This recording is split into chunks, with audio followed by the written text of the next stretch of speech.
তিশার ভেজ কিচেনে তোমাদের সবাইকে স্বাগত। আজকে কিন্তু এমন একটা রেসিপি নিয়ে আমি চলে এসেছি, যেই সবজিটা তোমরা হয়তো অনেকেই খাও না বা অনেকে খেতে জানো না।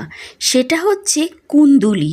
এই কুন্দুলি কিন্তু গরমকালে কিন্তু বাজারে ভালোই পাওয়া যায় এবং এই কুন্দুলিটা সাধারণত নন বেঙ্গলিরা বেশি খায়, বাঙালিরা কিন্তু কমই খায় এই কুন্দুলি। আজকে আমি তোমাদের মশলা কুন্দুলি করে দেখাবো।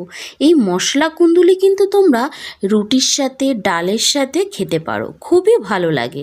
তাহলে চলো, দেখো এখানে আমি কুন্দুলি নিয়ে নিয়েছি। কুন্দুলিগুলো তোমরা কিন্তু একটু দেখে নেবে, কারণ দুদিন যদি তুমি বাড়িতে রেখে দাও কুন্দুলি, তাহলে কিন্তু ওটা পেকে যায়।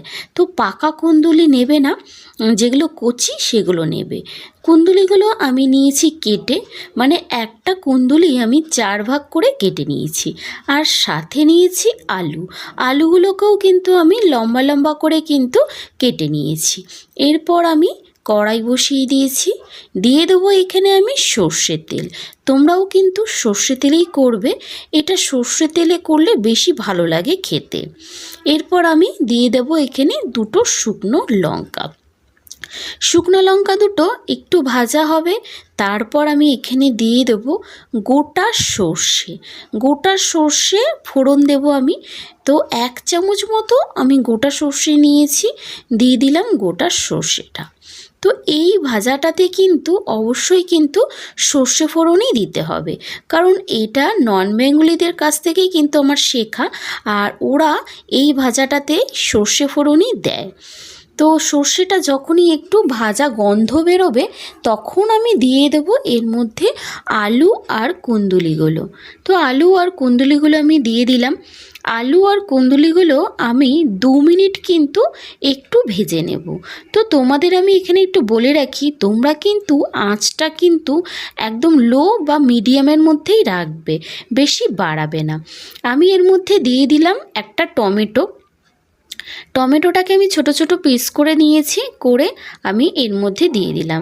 এবার আমি কুন্দুলি, আলু এবং টমেটো সমস্ত কিছু কিন্তু আরও 2 মিনিট কিন্তু একটু ভেজে নেব।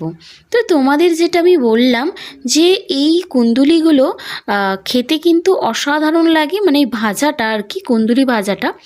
তো দেখো এখানে কিন্তু আমার টমেটোর সাথে আলু কুন্দুলিটা ভালো করে ভাজা হয়েছে। এরপর আমি দিয়ে দেবো এখানে মশলা, পরিমাণ মতো লবণ দিয়ে দিলাম, দিয়ে দেবো এখানে আমি হলুদের গুঁড়ো, আর আমি দিয়ে দেবো এখানে 1 চামচ জিরের গুঁড়ো। তো জিরের গুঁড়োটা 1 চামচ ছোট চামচের আমি 1 চামচ কি 1.5 চামচ মতো দিলাম। আর দিয়ে দিচ্ছি এখানে ধনের গুঁড়ো, মানে গুঁড়োও আমি 2 চামচ মতো ছোট ছোট দিলাম। আর দিয়ে দেবো এখানে কাঁচা লঙ্কা, গোটা কাঁচা লঙ্কাই আমি এখানে ব্যবহার করছি। তো তোমরা কিন্তু অবশ্যই কিন্তু ধনের গুঁড়োটা কিন্তু দিতেই হবে এই ভাজাতে কিন্তু, কারণ ধনের গুঁড়োতেই কিন্তু মানে সুন্দর একটা গন্ধ বেরোয়। যেহেতু তোমাদের বললাম আমি আগেই যে এটা নন বেঙ্গলিরা বেশি খায় এবং তাদের কাছ থেকেই আমার এটা শেখা, তো ওরা কিন্তু মানে যে কোনো ভাজাতে সর্ষে ফোড়ন এবং তোমার ধনে গুঁড়ো এই দুটো কিন্তু দেবেই।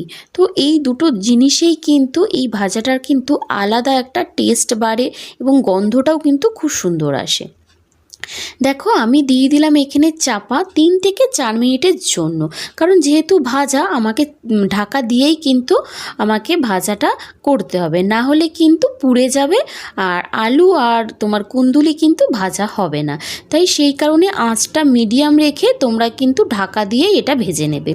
দেখতেই পারছো আমার ভাজাটা কিন্তু একদম রেডি হয়ে গেছে, আলু এবং কুন্দুলি কিন্তু একদম ঠিকঠাক করে কিন্তু সেদ্ধ হয়ে গেছে। তো আমার মানে ভাজাটা রেডি হয়ে গেল, তো আমি এবার নামিয়ে নেব ভাজাটা। তো এই ভাজাটা কিন্তু তোমরা রাত্রিবেলা করতে পারো, যারা তোমরা রাতে রুটি খাও, রুটি দিয়ে কিন্তু খুব ভালো লাগে, বা যদি দিনের বেলা করো তাহলে ডাল দিয়ে খেতে পারো, ডাল দিয়েও কিন্তু খুব ভালো লাগে। তো সেটা তোমাদের ব্যাপার, তোমরা কি করে খাবে। কিন্তু আমি তোমাদের বলবো অবশ্যই কিন্তু একবার খেয়ে দেখো, মানে এই গরম থাকতে থাকতে, কারণ গরমকালেই কুন্দুলিটা থাকে। তাহলে আজকের জন্য এইটুকুই, নতুন ভিডিওতে আবার দেখা হবে।